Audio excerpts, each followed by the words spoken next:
Engineer Khaled এবং অধ্যাপক খালেদের নামাঙ্কিত যে কোনো একটা অনুষ্ঠানে উপস্থিত থাকতে পারলে আমি নিজেকে খুব সৌভাগ্যবান বলে মনে করি। তো তোমরা আজকে যে দুজন আলোকিত মানুষ তোমরা শুনেছ এতক্ষণ তাদের সম্পর্কে, এবং এটি বহুল প্রচারিত, বহুল পঠিত। আমরা ছোটবেলা থেকে যে পত্রিকা পড়ার জন্য উন্মুখ হয়ে থাকতাম, আজকে আমাদের বাচ্চারা কিন্তু তেমন পত্রিকা নেয় না। আমি একটা ছোটদের স্কুলে পড়াই, সেখানে তাদের একটা পাঠ্য বইতে পত্রিকার কথা লেখা আছে। তা আমি জিজ্ঞাসা করছি, তোমরা কি পত্রিকা দেখেছ? কেউ নামও শুনিনি। তখন আমি বলছি, তোমরা একটু অপেক্ষা করো, আমি নিচে গিয়ে টিচার্স রুম থেকে একটা দৈনিক আজাদি নিয়ে এসেছি। এসে তাদের সামনে তুলে ধরলাম। আমি বলছি, এটাই হচ্ছে তোমাদের পত্রিকা। দৈনিক আজাদি চট্টগ্রাম থেকে প্রকাশিত হয় এবং বহুল প্রশংসিত। এবং তোমরা জানবে যে এই পত্রিকা থেকে তোমাদের মতো ছোট ছোট বাচ্চা যারা সৃজনশীলতার মধ্যে দিয়ে নিজেদের জীবনকে চালাতে চেয়েছ, তোমাদের মতো ছোট ছোট বাচ্চাদের উৎসাহিত করে, এখানে আগামীদের আসরের কথা বলা হয়েছে, সেই ছোট বাচ্চারা তাদের লেখনী মধ্য দিয়ে যা প্রকাশ করেছে দৈনিক আজাদির আগামীদের পাতায়, সেগুলি প্রকাশিত হয়েছে। তাদের মধ্যে অনেকে, আমি মনে করছি 99% তারা কিন্তু সমাজে প্রতিষ্ঠিত এক একজন বড় বড় সাহিত্যিক, কবি, লেখক ইত্যাদি তারা তৈরি হয়েছেন। এই কৃতিত্বের দাবিদার কিন্তু আমরা যেটা মনে করেছি অধ্যাপক খালেদ সাহেব। আমরা শুনতাম তিনি ছোটদের বন্ধু, তিনি বয়সে প্রবীণ, তিনি যারা নবীন তাদের সাথে তার খুব উঠা বসা এবং আড্ডার মধ্য দিয়ে তিনি তাদের সাহিত্য সৃজনশীল কর্মে উৎসাহিত করতেন। ওদিন কোথায় যেন একটা লাইন পড়েছিলাম যে সাহিত্যিক আড্ডাগুলো হচ্ছে কবি সাহিত্যিকদের মনের লন্ড্রি। লন্ড্রি কি? লন্ড্রিতে আমার কাপড় চাপড় দিয়ে পরিষ্কার করবার জন্য। এখন এই আড্ডাগুলো বলা হচ্ছে সেখানে কবি সাহিত্যিকদের মনের লন্ড্রি।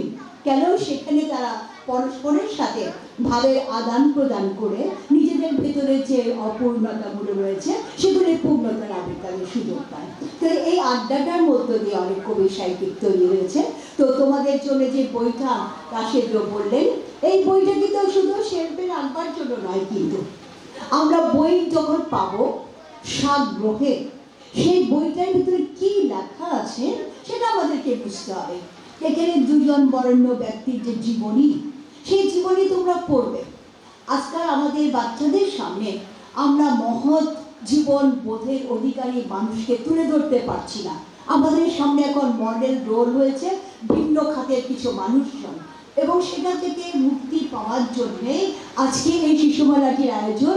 দুজন বরেণ্য ব্যক্তিদের নামাঙ্কিত এই শিশু মেলাটি। কেমন শিশু আনন্দের বিষয়, যেখানে শিশু সেখানেই আনন্দ। কোথায় একটা চট্টগ্রামের ল্যাঙ্গুয়েজ ছিল, মানে যেখানে বাচ্চা নাই সেখানে আনন্দ নেই। এটা চট্টগ্রামের ল্যাঙ্গুয়েজের খুব একটা প্রবচন রয়েছে।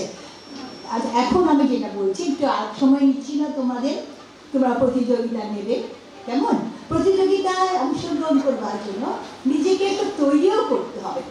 আমাদের সম্মানিত অভিভাবকবৃন্দদেরকে আমরা উৎসাহিত করছি, অভিনন্দন জানাচ্ছি যে আপনারা আপনাদের বাচ্চাদের এই ধরনের অনুষ্ঠানে উপস্থিত করবার জন্য আগ্রহী, এবং তারই ফলশ্রুতিতে আমরা দেখতে পাচ্ছি হল ভর্তি সব অভিভাবক সাথে নিয়ে জোনাকিরা বসে আছে।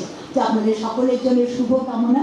আমরা চাই আমাদের বাচ্চাদের জন্য একটা আবাসযোগ্য পৃথিবী, এবং এই আবাসযোগ্য পৃথিবী তৈরি করবার এই যে প্রয়াসগুলো, শিশুমেলা ইত্যাদি, সেগুলি অনেক বেশি প্রশংসার দাবিদার।